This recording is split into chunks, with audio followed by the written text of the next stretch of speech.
Hello.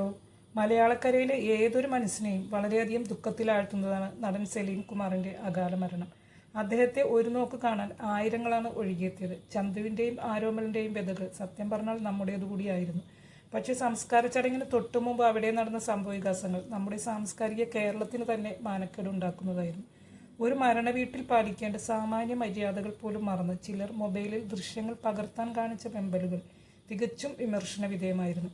മുമ്പും സെലിബ്രിറ്റികളുടെ മരണത്തോടനുബന്ധിച്ച് ഇത്തരം ചർച്ചകൾ ഉണ്ടായിട്ടുണ്ട്. പിതാവിൻ്റെ വിയോഗവ്യതയിൽ നിൽക്കുന്ന ചന്തുവിന് തന്നെ സഹികെട്ട് പ്രതികരിക്കേണ്ടി വന്നതാണ് ഇത്തവണ ചർച്ചകളുടെ ഗൗരവം വർദ്ധിപ്പിച്ചത്. മൊബൈൽ ഫോൺ ക്യാമറയുമായി എത്തിയവർ ഒരു പരിധി കഴിഞ്ഞിട്ടും പോലീസിൻ്റേത് ഉൾപ്പെടെ നിർദ്ദേശങ്ങൾ അനുസരിക്കാതെ വന്നപ്പോഴാണ് ചന്തുവിന് പ്രതികരിക്കേണ്ടി വന്നത്. മാധ്യമ പ്രവർത്തനത്തിൻ്റെ മര്യാദയുടെയും സഹാനുഭൂതിയുടെയും പേരിൽ വിമർശിക്കപ്പെട്ട് ആത്മഹത്യ ചെയ്ത ദക്ഷിണാഫ്രിക്കൻ ഫോട്ടോ ജേർണലിസ്റ്റായിരുന്ന കെവിൻ കാർട്ടറെയാണ് ഈ സന്ദർഭത്തിൽ ഓർമ്മ വരുന്നത്. 1993 സുഡാനിലെ അയോഡി എന്ന സ്ഥലത്ത് കെവിൻ പോയപ്പോഴാണ് സംഭവം നടന്നത്. കടുത്ത വരൾച്ചയും ആഭ്യന്തര യുദ്ധവും കാരണം അവിടെ ദശലക്ഷക്കണക്കിന് ആളുകൾ പട്ടിണിയിലായിരുന്നു. അവിടുത്തെ ഒരു ഭക്ഷണശാലയിലേക്ക് ഇഴഞ്ഞു നീങ്ങാൻ ശ്രമിക്കുന്നതിനിടയിൽ ക്ഷീണം കൊണ്ട് നിലത്ത് വീണ ഒരു പെൺകുട്ടിയെ അദ്ദേഹം കണ്ടു. അവളുടെ ദയനീയമായ അവസ്ഥ ക്യാമറയിൽ പകർത്താൻ ശ്രമിക്കുന്നതിനിടയിലാണ് തൊട്ടടുത്തായി ഒരു കഴുകൻ വന്നിരുന്നത്. ഇരയെ കാത്തിരിക്കുന്ന ആ കഴുകന്റെയും കുട്ടിയുടെയും ചിത്രം ലോക മനസാക്ഷിയെ ഞെട്ടിച്ചു. ജീവൻ നിലനിർത്താൻ പൊരുതുന്ന കുഞ്ഞും പട്ടിണിക്കോലമായി പൊരുതുന്ന കുരുന്നിന്റെ അന്ത്യനിമിഷത്തിനായി കാത്തിരിക്കുന്ന കഴുകനും ജീവിതവും മരണവും ഒറ്റ ഫ്രെയിമിൽ ആവാഹിച്ച ചിത്രം.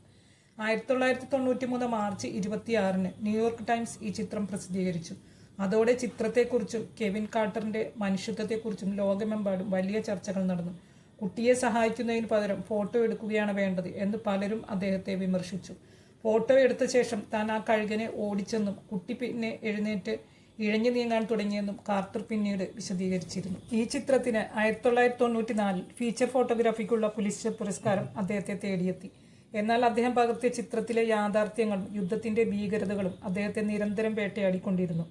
പുലിറ്റ്സർ പുരസ്കാരം ലഭിച്ച് 3 മാസങ്ങൾക്ക് ശേഷം 1994 ജൂലൈ 27 തന്റെ 33-ാം വയസ്സിൽ കെവിൻ കാർട്ടർ കാർബൺ മോണോക്സൈഡ് ശ്വസിച്ച് ആത്മഹത്യ ചെയ്തു. കൊലപാതകങ്ങളുടെയും മൃതദേഹങ്ങളുടെയും ദേഷ്യത്തിന്റെയും വേദനയുടെയും വിശക്കുന്നതോ മുറിവേറ്റതോ ആയ കുട്ടികളുടെയും ദൃശ്യങ്ങൾ തന്നെ വേട്ടയാടുന്നു എന്ന് വ്യക്തമാക്കുന്ന ഒരു ആത്മഹത്യക്കുറിപ്പും അദ്ദേഹം എഴുതിയിരുന്നു. എന്തൊക്കെ സംഭവിച്ചാലും യുദ്ധങ്ങൾ ഇപ്പോഴും ഇവിടെ തുടർന്നുകൊണ്ടേയിരിക്കുന്നു. സ്വാർത്ഥ താല്പര്യത്തിനു വേണ്ടി മനുഷ്യർ പരസ്പരം പടപൊരുതിക്കൊണ്ടിരിക്കുന്നു. ലോകത്ത് എവിടെയായാലും.